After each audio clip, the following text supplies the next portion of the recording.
Hi, welcome to One Word a Day. I'm Sophie, your pilot into the universe of Chinese. We are going to continue our flight in going over one new Chinese expression a day. So yesterday we talked about as immobile, stay still, as if you're part of that mountain, that cluster of mountain, which are not high elevation, not standing tall, but nonetheless, there are many of those. And so you stay still as if you're part of that scenery. Okay, that's 岿然不动. Today we have 不动 again, and then add one new character that forms a very contemporary meaning. I guess this is a translation of a concept because property was basically erased from the concept of like your own ownership of a property. That's anti-communism. So that's not something you want to be clear cut about. It's everything, everybody own everything at the same time, nothing.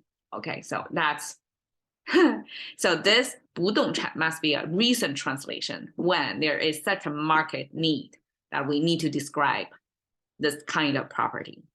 So 不动, again, it's not something easily movable. We have this negation 不, a bird shooting toward the sky, refusing to go down. That's to say no to the ground. That's negation.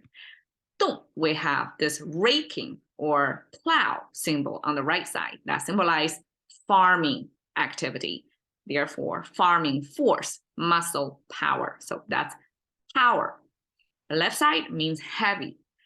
There is a human figure on top of a tree. I said on top of a tree. Okay. The tree is this convex and a concave connected by vertical line. That's a tree symbol because the convex is the canopy and the concave is this spacer between the canopy and the ground. That has a big trunk. So that's a tree structure. And then there is a oval shape with horizontal line that signifies the energy emitting from that sphere. And that is our sun symbol, the sun in between the tree trunks. That's the moment when the sun just rises up the horizon. And that's at the dawn. So at the dawn, and there is this soil symbol. That's first horizontal line is ground level, and then this vertical line, it's some sort of plant growing. We didn't specify what kind of plant that is. Is a tree or grass? We don't know. But something growing, and it kind of going between two spheres almost, right? Above the ground, below the ground, both of them connected on this one plant. And then the second horizontal line is an indicator to mean, okay, here is what we talk about. That's below the ground.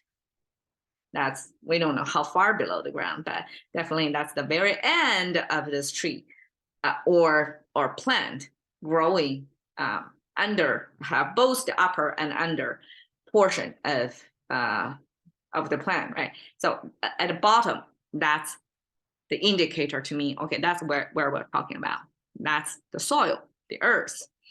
So we have a person standing on top of the soil and with the background or foreground or underground, you don't exactly know, that's having a rising sun just above the horizon in between the trees.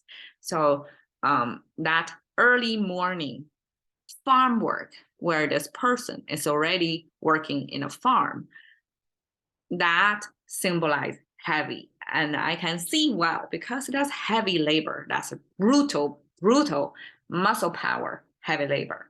And that heaviness paired with power means to give force, to give heaviness, to give almost weight to the muscle power that make it move. So that's a little bit stretch, but it's explainable, right? So that's the definition of move, is to lend heaviness or force to the muscle power. The muscle could be immobile, right? It just means it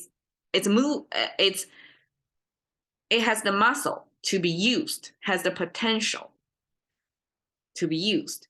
But when it added this weight, this toiling over the soil in an early morning image, it adds the weight or the purpose to it. Therefore, this muscle power start to get energized, start to move. That's the move. So not move. And then we have the property. Property concept is a little bit tricky. Okay, I try my best to explain it. The bottom, the trading thing is the plant.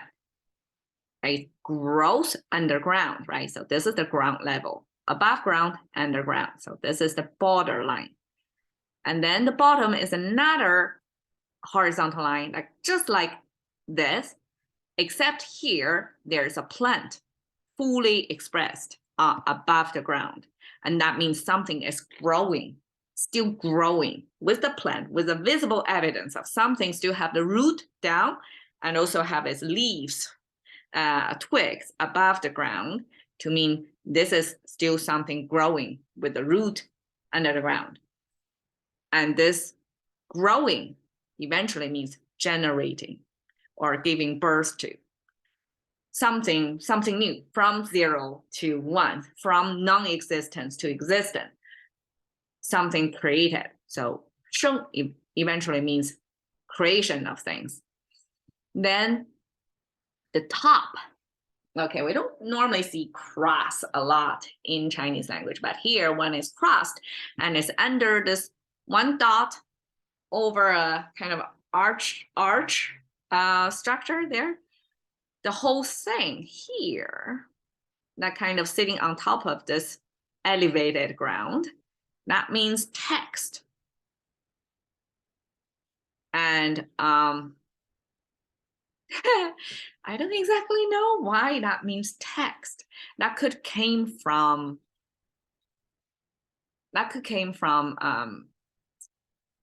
the patterns, because this cross is kind of like an intentional pattern, right?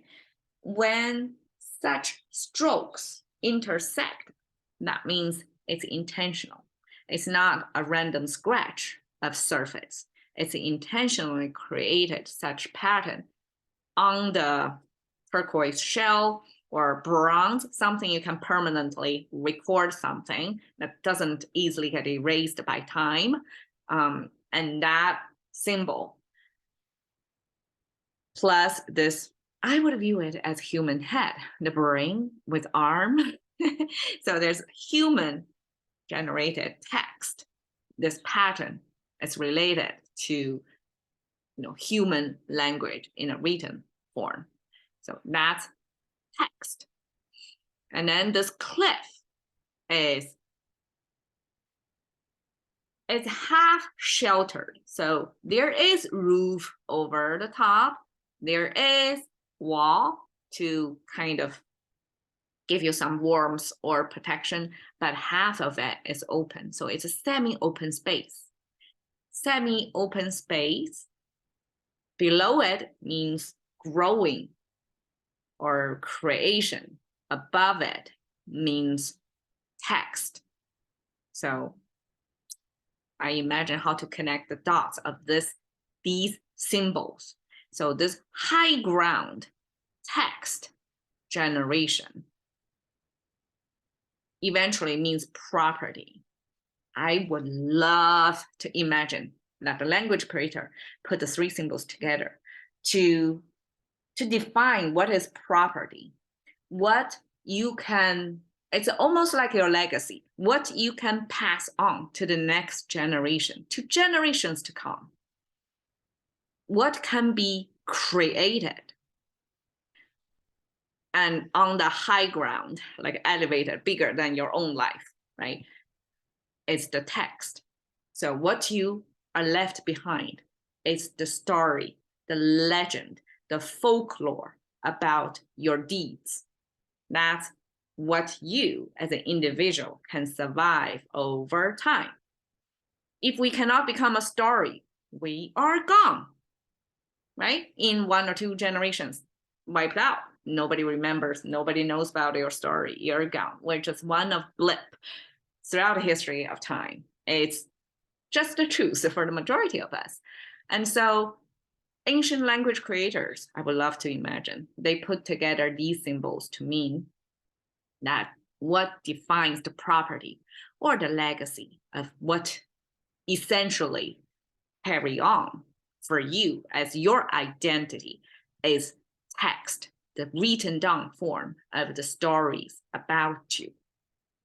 Okay, so there we go. Eventually, this doesn't necessarily mean storytelling, story about somebody anymore. This is more about, by the way, that's probably why so many famous people write autobiography, because they want to keep themselves alive in storytelling. And if anybody tells a story, they want to tell themselves. That's my thinking of why. So they want to have some property, in a sense, to still have impact after they're gone. So that's why. So I guess the ancient language creators recognize that that's the only way you can survive time, by putting yourself into story form. Okay. And eventually it's not a story anymore. It's really something transactional.